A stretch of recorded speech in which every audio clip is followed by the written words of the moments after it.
Welcome back once again to the Micpt.com podcast with the one and only owner of the Made in Compton store. Bone, how are you today? I'm good, and yourself? Wonderful. I tell you, it's always something going on in the Made in Compton store. So many beautiful people that come through the door excited about getting something new. And when people hear this podcast, just to note that it would happen to be Memorial Day weekend of 2023. And so people were visiting, and local people, they brought some of their family members to see the Made in Compton store. How neat is that when you get a chance to interact with their family members from out of state? Like, it's like they want to introduce you to their family. Oh, we love it. It's like tell a friend. Oh, man. Exactly. That is like the coolest thing. And then, there's another young man. He's waiting for his grandson to visit for the summer.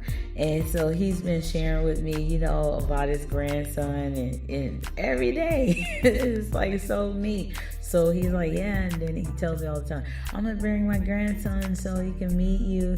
And so, it's like, oh, that's so cool. And it's almost like I said on another podcast, it's almost like a field trip to go to the Made in Compton store, though. It really is. That's what I felt. I think I felt like that it was like a field trip, because when I first went inside the Made in Compton store, I was just amazed at all of these items that said Compton.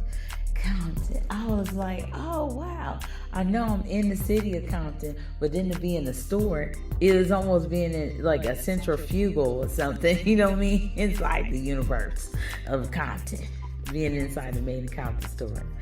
Yes, indeed. Oh, it feels good. Yes, it does. Absolutely.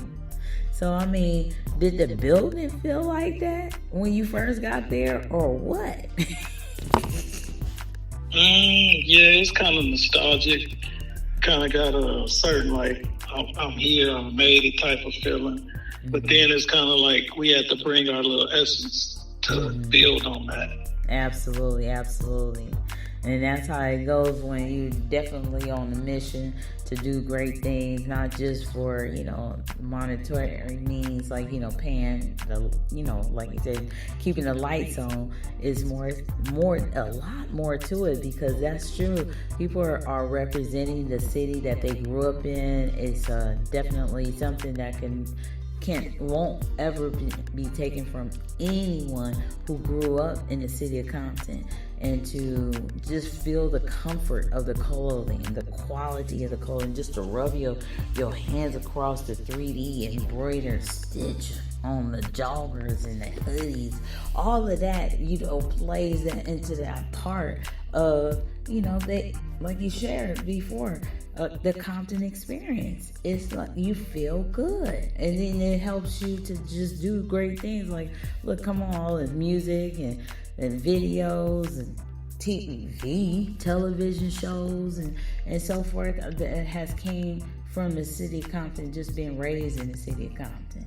And to wear the clothing, I'm telling you, it just accentuates the self-confidence as well.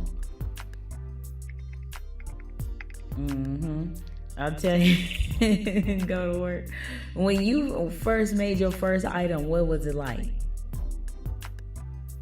Oh, it was cool. Actually, I was making some merch for one of the CDs, and that's how I started off. And then we, just kept making T-shirts, kept making designs. Oh, okay. And then, somebody told me that they said they've been with you ever since you were selling T-shirts on a particular street and out of the back of your van. And you didn't have tables and different things. And he said before he had all the setup, he said, I've been with him since then. Yeah, we used to just load the van down. It used to look like it was dragging. Oh my gosh. Well, come on now. Even just a stack of those 3XLs or 4XLs, that's lifting weights. That's amazing. That's just clothes. Look, I could tell a story. Mm-hmm. We was expanding, and we was selling our shirts to other stores before we got a store. And a store in the mall in Las Vegas had called me, and they wanted to buy some T-shirts. So I drove out there, and when I was driving out there, I caught a blowout. So I had the van loaded up so much I couldn't even get to the jack to jack the car up. So I had to walk maybe like 5 miles, and it was like 110 degrees. Oh, wow. Back to Whiskey Pete's. And when I got there, I was like feeling like I was gonna have a heat stroke. So I drank like 2 Gatorades and went and sat on the toilet so I could gather myself. So when I walked back out, I seen a dude pull up. He had a car like mine, and I knew he had the jack like I had. So I asked him, hey, I need a favor. Could you take me back to my van and help me change my tire? So he was like, no, I can't do it.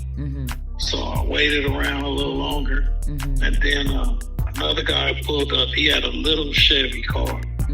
So I was like, he got the same jack too.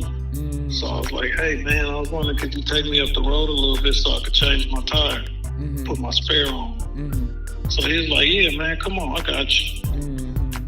So we got back in the car and we drove back. When we drove back to the van, I kept saying it was over the next hill. Then it was like, oh no, it's over the next hill. Oh, wow. So I was like, wow. When I looked at how far I walked, I was like, man, oh my, it's a miracle I didn't have a heat stroke out there. Right, at 110 degrees. Oh, wow. So, yeah, I took his jack out. I jacked the car up. I lowered the spare tire from the back of the van, put it on. Then I looked at all them clothes and I was like, wow. Never will I do it again. After that, when I kind of cleared out some of the merch, I took the jack out from where it was and moved it to a place where I could get to it. I bet you I was like, this ain't gonna never happen again, because I was splitting hairs on what I'm gonna do. Because I said I could unload the van, but it's so hot I'm gonna get tired. Or I could start walking back to the gas station and see if I could catch somebody that got a jack. Right. But you didn't even realize how far you had driven. Yeah. Man, how far I had passed that rest area. Yeah. Or the last service area. Oh, wow. Then what's crazy, it was right by our prison, too. No. So I'm like, I can't throw my hands up and ask for no ride, because people don't think he probably just got out of prison. So I just went ahead and walked all the way. Oh my goodness. I know exactly whereabouts you talking. Lord Jesus. That's doing the most. So that was way back in the day, huh?